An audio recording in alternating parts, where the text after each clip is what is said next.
বাংলাদেশের ক্ষমতা দখল করে কুক্ষিগত করে এই অবৈধ আইন উপদেষ্টা একটি দেশের এরকম ভয়াবহ সিচুয়েশনে এমন একটি পজিশনে থাকা অবস্থাতে দাবি করছে ভারতের স্বরাষ্ট্রমন্ত্রী অমিত শাহ এবং ভারতের প্রধান নিরাপত্তা উপদেষ্টা জনাব অজিত দোভাল।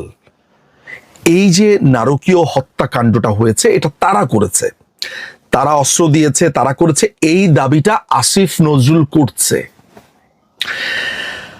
খুবই ভয়ঙ্কর একটা অ্যালিগেশন। আমি জানি না যে ভারত এটার প্রেক্ষিতে কি জবাব দেবে, কিন্তু তার আগে আমি আসিফ নজরুল বা মোহাম্মদ নজরুল ইসলামের কিছু ঘটনা আপনাদেরকে বলতে চাই। আপনারা হয়তো বা স্ক্রিনে এখন দেখতে পাচ্ছেন যে আসিফ নজরুল বাংলাদেশের অন্যতম ভয়ঙ্কর জঙ্গি হারুন ইজাহারের সাথে দেখা করেছে। আপনারা সেই ছবি স্ক্রিনে দেখতে পাচ্ছেন। প্রিয় দর্শক, আপনারা যদি ভুলে যান কিংবা আপনাদের স্মরণে না থাকে, আপনাদেরকে একটু স্মরণ করিয়ে দেই। বাংলাদেশের সাম্প্রতিক সময়ে ওয়াকারুজ্জামান তার এক ভাষণে পরিষ্কার করে বলেছে যে বাংলাদেশে ইসলামিস্টদের একটা হামলা সাধারণ মানুষের উপরে হতে পারে, এটার জন্য তিনি হাই অ্যালার্ট থাকতে বলেছেন। এটা আজকে থেকে 2 থেকে 3 সপ্তাহ আগে, অর্থাৎ তিনি যখন রাশিয়া ক্রোয়েশিয়া সফর করছিলেন তার আগেরই এই বক্তব্য। কিছুক্ষণ আগে যেটা জানতে পেরেছি যে বাংলাদেশে একটা জঙ্গি হানা হওয়ার সম্ভাবনা রয়েছে এবং সেই বিষয়ে নিয়ে তিনি সেনা অফিসারদের সঙ্গে আলোচনা করেছেন। কারণ তিনি যেটা বলেছেন যে সেনাপ্রধান, বাংলাদেশের সেনাপ্রধান তিনি বলেছেন তার কাছে খুব স্পেসিফিক খবর আছে যে বাংলাদেশে একটা বড় ধরনের জঙ্গি হামলার পরিকল্পনা চলছে। তবে কোন জঙ্গি সংগঠন সেগুলো বলেননি। তিনি যেটা বলেছেন যে তিনি সেনাবাহিনীর অফিসারদের দায়িত্ব দিয়েছেন, একদম জোন অনুযায়ী দায়িত্ব দিয়েছেন যে নজর রাখার জন্য। কারণ কিছু কিছু ইনপুট তার কাছে এসছে কোন কোন জায়গায় হামলাগুলো হতে পারে এবং সেই বিষয়গুলি কিন্তু গোপন রাখা হয়েছে। কিন্তু কনসার্ন অফিসারদের দায়িত্ব দেওয়া হয়েছে, সেনাবাহিনীকে মুভ করতে বলা হয়েছে, তারা রাস্তায় মুভ করছেন এবং পরিস্থিতি মোকাবিলার জন্য তৈরি থাকতে বলা হয়েছে। তিনি আগে এই বক্তব্য দিয়েছেন, তার কিছুদিনের মধ্যেই আসিফ নজরুল এই জঙ্গি হারুন ইজাহারের সাথে দেখা করে। এই হারুন ইজাহার কে? এই হারুন ইজাহার বাংলাদেশে জঙ্গি পুরো যে চর্চাটা আছে, যেই সাম্প্রদায়িক হামলা উস্কানি, তার অন্যতম মাস্টার মাইন্ড। বলা হয়ে থাকে যে হারুন ইজাহার লস্করি তৈয়বার বাংলাদেশের একজন অন্যতম সদস্য বা প্রধান, বা এইখান থেকে অপারেট করে। হারুন ইজাহারকে 2009 সালে চিটাগংয়ে আপনার লস্করি তৈয়বার সাথে সংযুক্ত থাকার কারণে তাকে আটক করা হয়, যেখানে ইন্ডিয়ান হাই কমিশন এবং ইউএস এমবেসিতে হামলার পরিকল্পনা চলছিল। এই অভিযোগে তাকে গ্রেফতার করা হয়।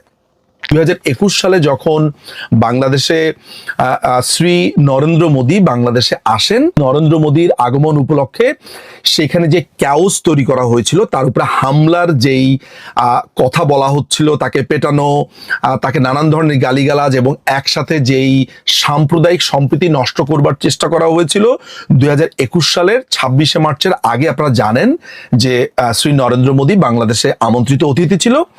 সেইখানে এইসব হামলার অভিযোগে, এইসব নানান ধরনের ঘটনার প্রেক্ষিতে তখন তাকে গ্রেফতার করা হয়। চট্টগ্রামের লালখান বাজার থেকে র্যাবের হাতে গ্রেফতার হয়েছেন 18 মামলার আসামি হারুন ইজহার। তার বিরুদ্ধে ঢাকায় মার্কিন দূতাবাস ও ভারতীয় হাইকমিশনে হামলা পরিকল্পনার অভিযোগ আছে।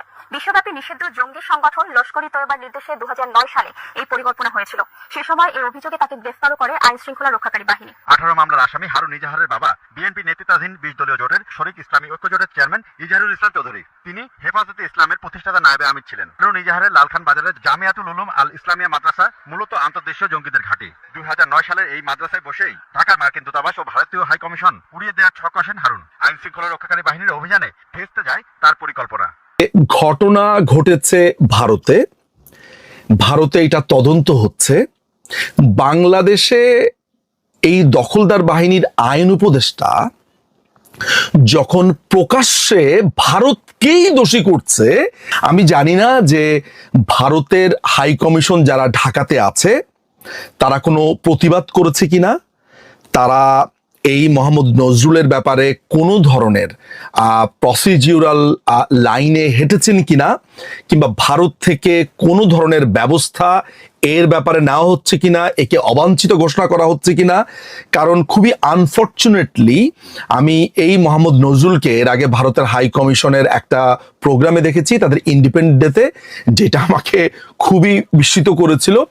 But what ever it is, আমি জানি না যে ভারতের এই মানুষরা যখন কষ্টে আছে, এরকম যখন একটা জঙ্গি হামলা হয়েছে, এমন একটা নির্মম জঙ্গি হামলা, ভারতে এমন একটা নির্মম হামলা ভারতেই ঘটিয়েছে, ভারতের স্বরাষ্ট্রমন্ত্রী এবং ভারতের প্রধান নিরাপত্তা উপদেষ্টাই ঘটিয়েছেন, এই ধরনের কথা যখন আইন উপদেষ্টার পক্ষ থেকে আসে, এবং সেই আইন উপদেষ্টা যখন অন্যতম লস্করি তৈয়বার জঙ্গি হারুন ইজাহারের সাথে মোলাকাত করে মাত্র কিছুদিন আগে, যখন বাংলাদেশের সেনাপ্রধান পরিষ্কার করে বাংলাদেশে ইসলামিস্টরা একটা বড় ধরনের জঙ্গি হামলা করবে বলে বার্তা দেন, তখন দুয়ে দুয়ে বা চারে চারে আপনি কত মেলাবেন আমি জানি না।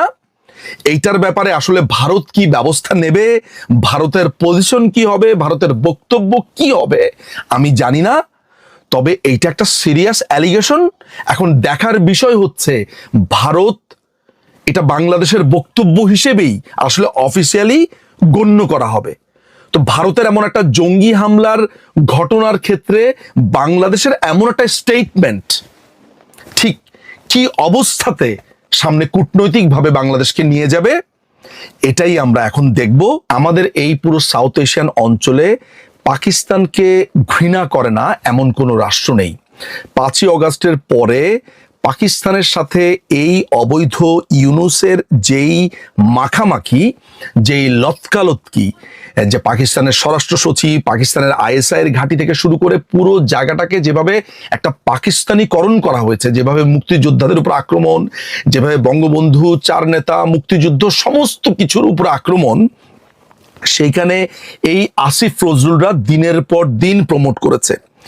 এই জঙ্গি হারুন ইজাহারকে মুক্ত করে দিয়েছে, এবং এই জঙ্গি হারুন ইজাহার সহ যত জঙ্গি আটক ছিল বাংলাদেশে, এদের প্রত্যেককেই কিন্তু মুক্তি দিয়েছে এই আসিফ নজরুল ওরফে মোহাম্মদ নজরুল ইসলাম।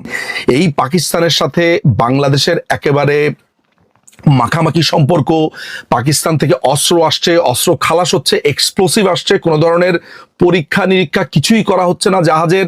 হারুন ইজাহারের সাথে ছবি এবং ভারতের উপরে অ্যাটাকের পর ভারতকেই দোষী সাব্যস্ত করা, এর প্রত্যেককেই যদি আপনি মেলান, তাহলে আমার কাছে মনে হয় যে আমাদের এইটা বলতে কোনো রকমের অত্যুক্তি হয় না বা বাহুল্য হয় না যে বাংলাদেশকে একটি জঙ্গি রাষ্ট্র বানাবার জন্য এই যে সাপোর্ট, এই আসিফ নজরুলদের পক্ষ থেকে পরিষ্কারভাবে আছে।